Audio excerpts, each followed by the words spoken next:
어서 오세요. 괴담 들려주는 낚시꾼 괴담로 괴담집사입니다. 단팬님들 귀취하시죠? 얼마 전 아이리스님께서도 관련 사연을 보내주셨고 아이리스님께서 맡았던 귀취도 향수 냄새였는데 이번 사연도 향수 냄새더라고요. 향수 냄새가 나는 귀신이라, 귀취가 향수 냄새라. 이번 이야기는 춘식이님께서 보내주신 사연입니다. 춘식이님 사연 제보 감사합니다. 그럼 춘식이님의 기묘한 경험담 괴담집사의 시점으로 떨어보겠습니다.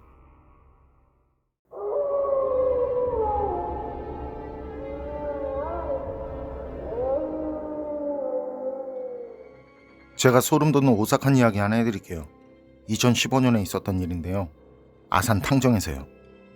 같이 일하는 사람들하고 지중해 마을에서 만나서 거의 새벽까지 있다가 천천히 걸어서 들어가는 길이었는데요. 아주 향긋한 냄새가 풍겨와요.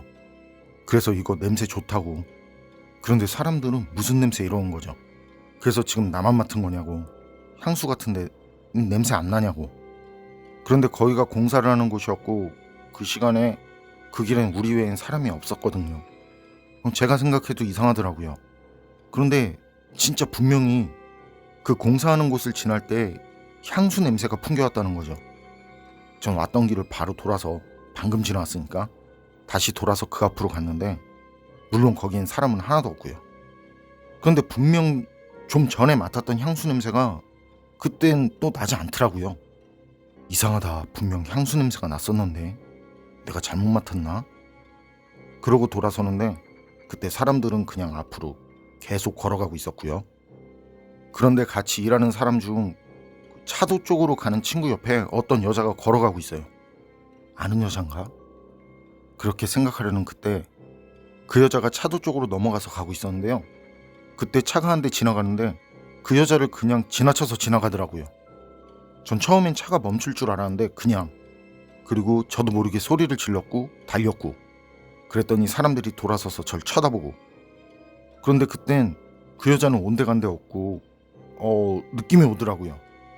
내가 봤구나. 말로만 듣던 그걸.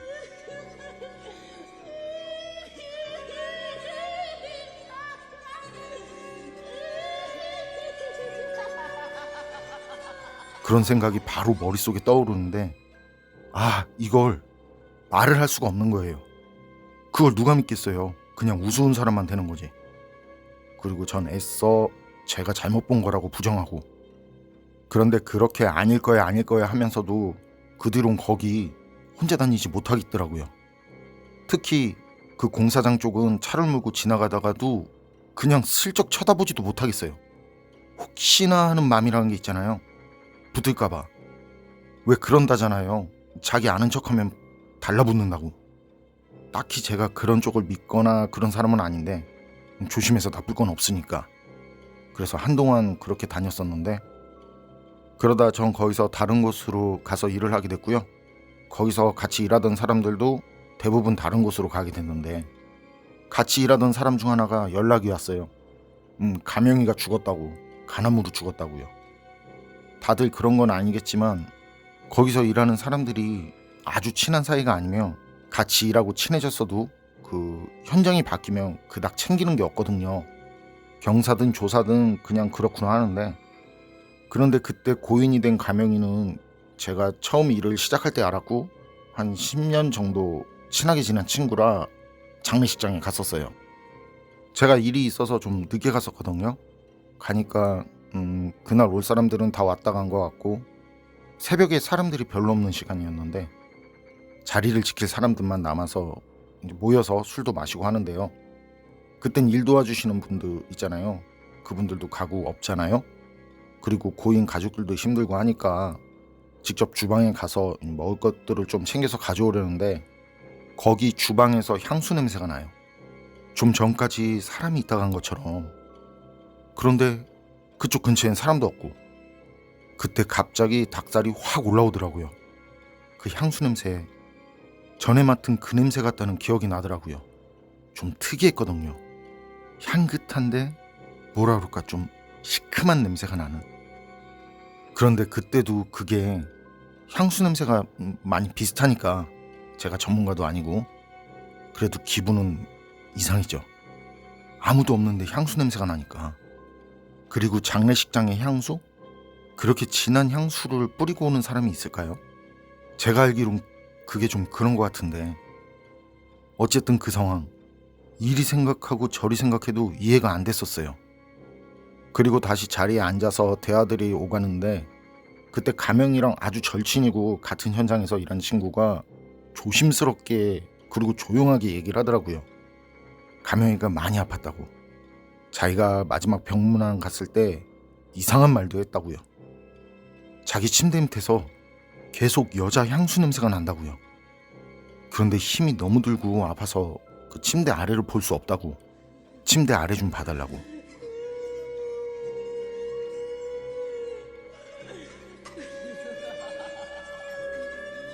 오는 사람들한테 다 그 말을 했다고 하더라고요. 그리고 그때 다른 사람들은 향수 냄새를 맡지 못했었고요. 사람들은 가명이 부탁에 침대 아래를 봤지만 그게 당연하겠지만요. 침대 아래엔 아무것도 없었고요. 그런데 전 그때 그 말을 들으니까 그제야 이전 기억이 났는데요. 그때 찻길 쪽으로 걷던 사람이 가명이었다는 거랑, 그리고 애써 잊으려고 했던 그때 가명이 옆에서 찻길 쪽으로 걷다가 사라진 그 여자까지. 설마 가명이도 그때 그 여자 향수 냄새를 맡은 게 맞고 가명이 말처럼 침대 아래엔 그 여자가 있었던 게 아닐까 하는 그런 생각이 떠오르더라고요. 그리고 가명이의 죽음과 그 여자, 무슨 관계가 있는 건 아니었을까 하는 생각도 말이죠.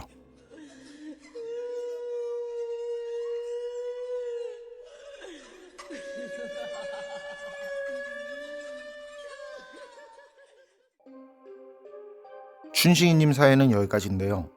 그렇죠. 조문을 가는데 향수는 예의가 아니겠죠. 그냥 은은하게 나는 비누 냄새라면 모를까. 이 진한 꽃향기랑 그것도 시큼한, 그것도 사람들 다 나가고 없는 장례식장에서 말이죠. 그런 냄새가 풍겨왔다는 것도 그렇고, 침대 아래에서 풍겨오는 향수 냄새라. 그런데 그것도 고인이 된 분 혼자만 느끼고, 정말 그때 병원 침대 밑에는 특별한 사람만 느낄 수 있는 그 무언가가 있었던 건 아니었을까요? 여러분 생각은 어떠세요? 판단은 여러분께 맡기겠습니다. 어서오세요. 괴담 들려주는 낚시꾼 괴담로 괴담집사입니다. 단팬님들, 더운 여름에 신선한 고기를 샀을 때 그 고기가 상하려면 얼마나 걸릴까요? 이미 상한 고기가 아닌 이상이야 암만 여름이라고 해도 1시간 안에 고기가 상한다는 거, 그건 무리겠죠. 이번 사연은 그건 비밀님께서 보내주신 사연입니다. 그건 비밀님, 사연 제보 감사합니다. 그럼 그건 비밀님의 기묘한 경험담, 괴담집사의 시점으로 떨어보겠습니다.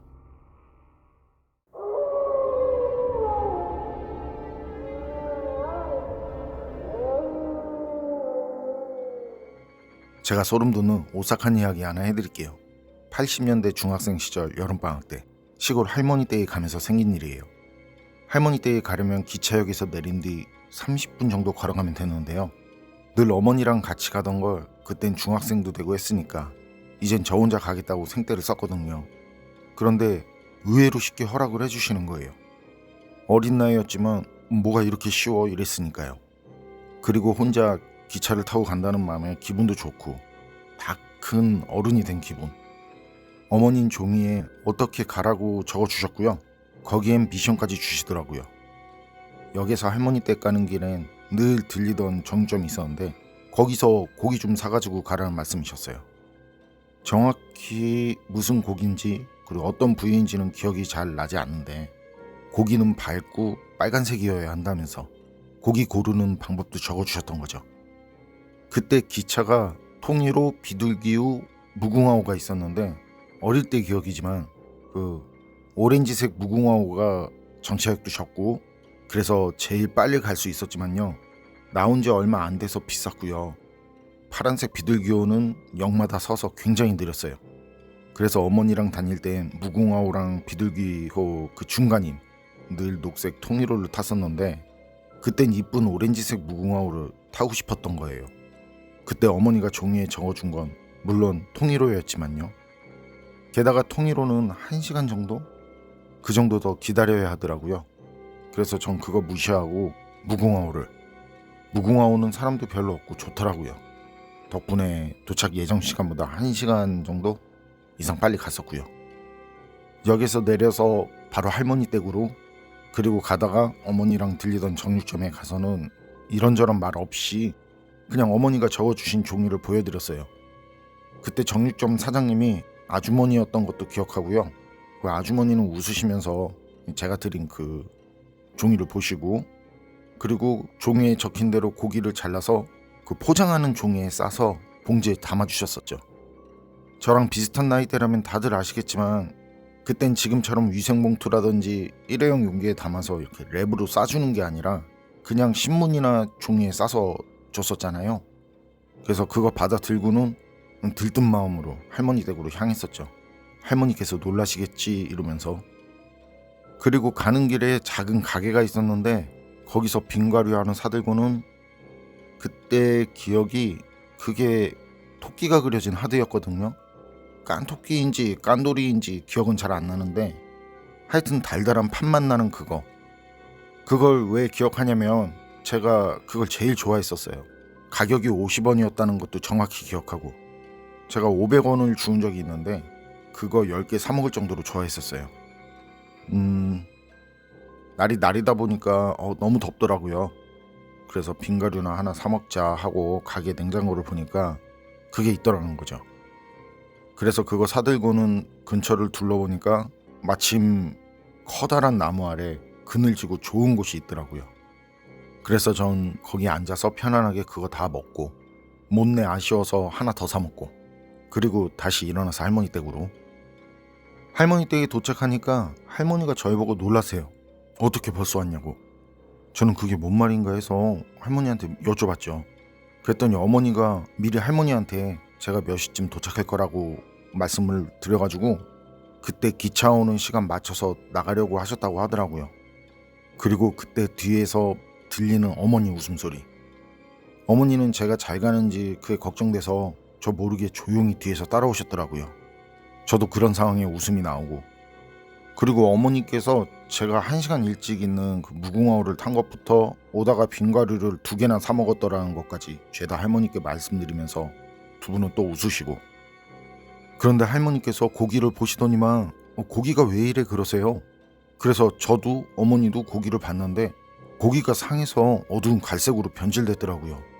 할머니께서 조심스럽게 냄새를 맡더니 상했다고. 벌써 냄새가 날 정도로 상했다고. 그땐 어머니가 할머니께 말씀드렸거든요. 벌써 상할 리가 없을 거라고요. 고기 사들고 빙가루 먹느라 잠깐 나무에 걸어둔 게 다인데, 그리고 거긴 그늘도 져서 그렇지 않을 거라고. 저도 그렇다고 끄덕이고. 어머니랑 전 할머니가 내민 고기를 봤는데요.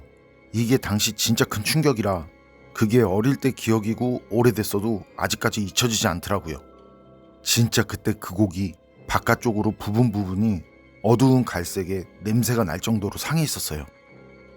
분명 제가 사장님이 고기를 자를 때 봤을 때만 해도 선명한 빨간색이었는데 말이죠. 할머니랑 저랑 어머니는 그 고기를 다시 싸서 정육점으로 갔고요. 할머니가 정육점에서 정육점 사장님한테 고기 보여주시고, 그 뒤에 정육점 사장님이랑 할머니랑 어머니랑 뭐라 얘기하고, 그게 바꿔졌는지 새로 산 건지 거기까진 모르겠는데 어쨌든 고기를 새로 받아서 나왔고, 그리고 지나가는 길에 그 제가 앉아서 빙과류를 먹었던 그 나무, 할머니는 거기 나무 아래에 처음 샀던 고기를 묻으시더라고요. 그리고 잘 드시고 잘 가시게 그러셨나? 뭐라고 하셨는데 그땐 궁금해서 물어봐도 말씀하지 않으셨거든요. 나중에 언제더라? 확실히 군대를 다녀온 뒤는 맞는데 그때 친척들이랑 다들 모여서 식사를 하는 자리였는데요. 무슨 얘기가 나와서 그 얘기가 나온 건지 모르겠는데 어머니가 말씀하시더라고요. 그 고기 상했던 거, 그리고 정육점 사장님하고 할머니가 하신 얘기. 그때 그 자리에 있던 사람들 그 얘기 듣고 다 놀라고. 얘긴 이래요. 고기를 사들고 가다 가게에 들렀잖아요. 그리고 빙가루를 먹으려고 나무에 갔었고, 손에 고기를 들고 먹기 그래서 나무에 걸어두고 빙가루를 먹고, 다 먹고 가게에 가서 다시 하나 사가지고 와서 먹고, 그때도 전 고기를 나무에 걸어두고 빙가루를 사러 가게에 갔다가 와서 그대로 나무에 걸어둔 채로 먹었는데요. 그 나무가 제가 빙가루를 먹기 얼마 전에 동네 아저씨가 안 좋은 선택을 한 나무라는 말이었어요. 그리고 사람들이 그 뒤로 이제 그 나무를 피하니까 그 동네 어떤 할아버지가 그런 게 어딨냐고 그러면서 그 나무 밑에서 친구분하고 보란 듯이 막걸리를 거하게 드시는데, 막걸리를 따르고 조금 지나서 막걸리랑 그리고 같이 안주로 먹으려고 했던 머릿고기가 둘 다 상했다는 말이었고요. 할머니는 그 말을 듣고 할머니는 뭐 옛날 분이시라도 미신이라든지 그런 건 믿지 않으셨는데요. 손주가 걱정이 되니까 혹시나 하는 마음에 그 나무 밑에 고기를 묻으신 거라고 하더라고요. 그리고 그 얘기에 제가 놀라거나 아니면 그 얘기가 이제 저한테 나쁜 영향을 줄 수도 있으니까 큰 뒤엔 모를까 공부할 나이엔 얘기하지 말라고. 저도 듣는 내내 신기하더라고요. 그리고 그 얘기를 들으니까 흐릿했던 기억들이 정리가 되고, 방금 산 고기가 암만 여름이라지만 1시간도 안 돼서 상한 것도 그렇고, 빙가루를 먹느라 고기를 걸어뒀던 그 나무랑 관련된 사연도 그렇고, 어쨌든 그때 그 기억 지금 생각해도 정말 신기한 기억이었어요. 그리고 어머니께 그 말을 들을 땐 이미 돌아가신 할머니였는데요. 손주를 생각하신 그 마음이 떠올라서 그날따라 할머니가 더 뵙고 싶더라고요. 그건 비밀님 사연은 여기까지인데요. 저도 친구들과 비슷한 경험을 한 적이 있어서 이거 정말 크게 공감 가는 사연이었어요. 이미 예전에 들어서 아시는 분도 계시겠지만 제가 친구들하고 물가에서 캠핑을 할 때 일인데요. 그때 입도 되지 않은 꼬치구이가 몇 시간도 안 됐는데 다 상했더라고요. 물론 꼬치가 상하기 전과 후에 저나 친구들한테 여러 이상한 일들이 있었고요. 그러고 보니 제사상에 올렸다 내린 그 음식 성분이 다르다나 뭐 그런 얘기도 있고 저도 들어본 것 같고, 어쨌든 그럼 그때 제보자님이 나무에 걸어뒀다는 그 싱싱한 고기, 그 고기는 그때 그 나무와 관련이 있는 그 어떤 무언가가 손을 대기라도 한 걸까요? 1시간도 지나지 않아서 고기가 상해버린 건 그런 이유 때문이었을까요? 여러분 생각은 어떠세요? 판단은 여러분께 맡기겠습니다.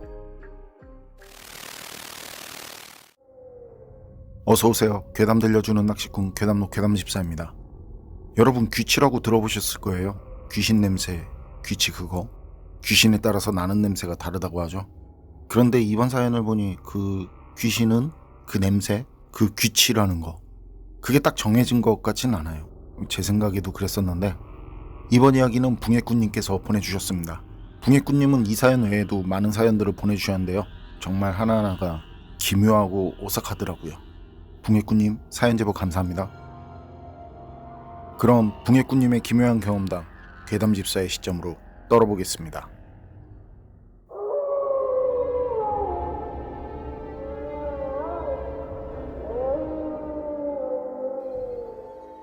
전 물가에 가면 이상한 것들을 느끼거나 듣거나 하는데요.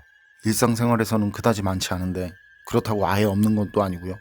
그런데 물가에 가면 대부분 낚시할 때지만요. 물가에 가면 10번 중 5번? 그냥 편히 2번 나가면 한 번은 경험하는 것 같더라고요.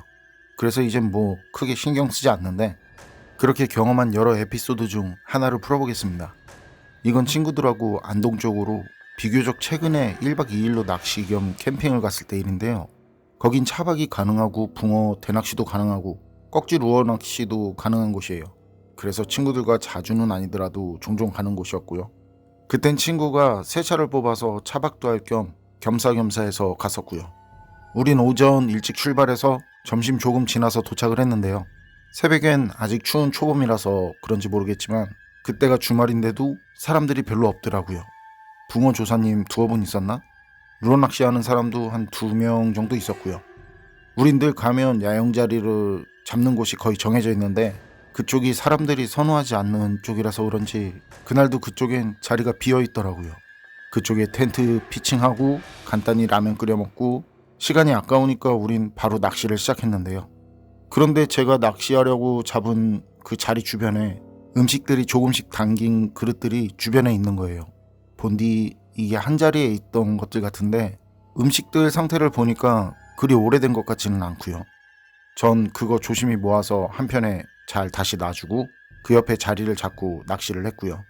그런데 그날은 찌맞춤을 할 때부터 입질이 들어오는 거예요. 그리고 아니나 다를까 해가 지고 어두워지니까 같이 간 친구들 막 호탕 치는데 저만 몇 시간 만에 한 10마리 이상 잡았던 것 같고요.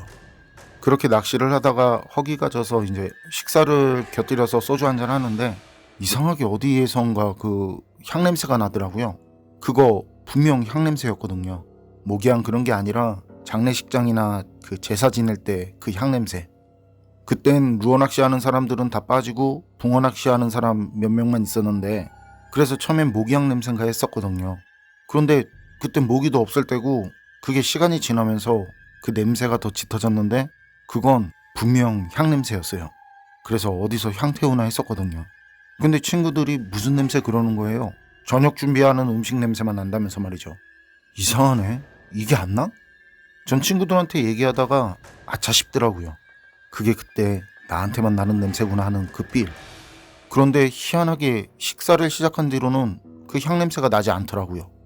우린 식사를 마치고 정리하고 다시 내려가서 낚시를 시작했는데요. 그때 옆에서 낚시하던 친구가 너무 졸리다면서 조금만 이제 자야겠다고 눕더라고요. 그래서 전 그러려니 했죠. 피곤해서 자겠다는데 그걸 뭐 이상하게 생각하진 않잖아요. 친구는 정말 많이 피곤했는지 금방 잠이 들더라고요. 옆에서 코를 고는데 그래서 전 친구를 깨워서 잠깐 자더라도 차에 가서 편히 자라고. 차마 그 친구 코 고는 소리 때문에 낚시 못하겠다는 말은 못하겠더라고요.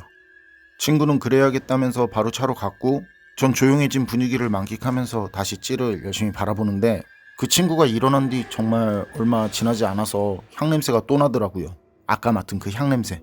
그런데 그 냄새는 아까보다 더 진하게 나더라고요. 마치 바로 옆에서 향을 태우는 것처럼 말이죠. 꼭 오한이 든 것처럼 오슬오슬 떨려오는데 머리가 차가워지고 두통까지 생기더라고요. 그래서 처음엔 저녁 먹은 게 체했나 보다 했었네요. 그런데 숨을 쉬는데 입김이 나오는 거예요. 그때가 초봄이라 아직 새벽엔 추울 때라지만 그냥 쉬는 숨에 입김이 나올 정도는 아니었거든요. 깊은 한숨도 아니고 말이죠. 그리고 약속이나 한 것처럼 바로 물에서 물안개가 피어오르는데 정말 장관이더라고요. 점점 짙어지는 물안개. 마치 뭔가가 바로 앞 물 앞에서 바로 튀어나올 것만 같은 물안개 낀 강가. 그런데 그 뭔가는 제 앞에 있지 않고 제 옆에 있었습니다. 물안개 속 찌를 보면서 눈이 피곤해지더라고요. 좀 전엔 다른 친구들도 안개 때문에 그 낚시가 안 되겠다면서 낚시를 아예 접는 건 아닌데 그 채비를 걷어 올리고 이 낚싯대에 걸어놓고 차로 가겠다면서 자리에서 일어서서 그땐 저 혼자였거든요. 그런데 그 뒤로 향냄새가 진짜 바로 옆에서 나는 듯이 느껴지면서 온몸이 아파오고 관절마다 통증까지 느껴지더라고요. 그래서 저도 안 되겠다 싶어서 자리 정리하고 일어나려는데 이상할 정도로 서늘한 거예요. 낯설지 않은 그 서늘함. 그래서 주변을 두리번거리는데 처음 왔을 때 음식들 담긴 그릇들을 한편에 모아둔 자리, 제 왼쪽 뒤편에 있는 그 자리에 어떤 여자가 쭈그리고 앉아서 저를 쳐다보고 있더라고요. 전 이상한 것들, 그 존재들이 영화나 방송에서 무속인들이나 그쪽 관련 사람들이 본다는 것처럼 보이지는 않고요. 진짜 사람을 보는 것처럼, 이제 실제 육안을 통해서 보는 것처럼 그렇게 보이는 게 아니거든요. 영안을 가졌다는 사람들이 말하는 거 보면 진짜 사람처럼 보인다고 하잖아요. 그런데 전 그렇게 진짜 눈으로 보이는 듯 그렇게 보이는 게 아니라 느껴지는 건데요. 사실 그 느낌이 굉장히 나름 구체적인데, 구체적이라고 해도 어떤 옷을 입고 머리 스타일은 어떻고 뭐 그 정도까지는 아니고 여자다, 남자다, 아이다, 노인이다, 뭐 아가씨다, 아줌마다, 아저씨다, 총각이다, 이런 식으로 느껴져요. 근데 그게 정말 구체적이고 뭔가 느낌이 있는데 그 사람이 생전에 느낀 느낌인지는 몰라도 화가 났다, 슬프다, 그런 느낌. 그런데 그때 느껴진 느낌은 젊은 여자였고 지금 굉장히 슬프다는 그런 느낌이었어요. 그래서 전 저희 자리로 가서 손대지 않은 음식들이랑 생수 한 통 가지고 내려와서 그릇들이 있던 곳에 조심스럽게 놔뒀네요. 그리고 친구들이 조금 뒤에 내려와서 우린 다시 낚시를 했는데 또 계속 저만 잡는 겁니다. 이 자리가 좋아서 그랬었던 것도 아닌 것 같아요. 친구가 자리가 좋은 것 같다면서 자리를 바꿔서 했었거든요. 그런데 제가 가는 쪽에서만 저만 잡아냈으니까요. 뭐 실력들은 다 비슷한데 제가 뭐 그 친구들보다 더 유난히 잘한 것도 아니고, 이후 아프던 몸도 쑤시던 관절도 향냄새도 싹 사라졌고요. 그리고 우린 낚시를 마치고 집으로 가기 위해 자리를 정리하는데 친구 하나가 이거 어떻게 하지 그러더라고요. 그래서 뭐냐고 했더니 현수막이 풀숲 안쪽에 떨어져 있었는데 익사사고 발생 지점 입수 금지라는 글이 써진 현수막이었습니다. 저는 그 현수막을 잘 정리해서 잘 보이는 곳에 걸어 놓으면서 생각했습니다. 아마도 그 현수막과 관련된 익사자가 그때 느낀 그 여자였나 하면서요. 붕해꾼님 사연은 여기까지인데요.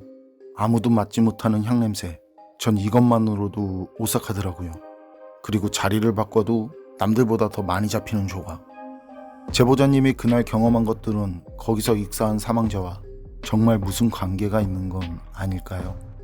여러분 생각은 어떠세요? 판단은 여러분께 맡기겠습니다. 교담록 오늘 이야기는 여기까지입니다. 그럼 전 다음에 또 다른 사연으로 찾아뵙겠습니다. 늘 건강하시고 평온하세요. 함께 해주셔서 고맙습니다.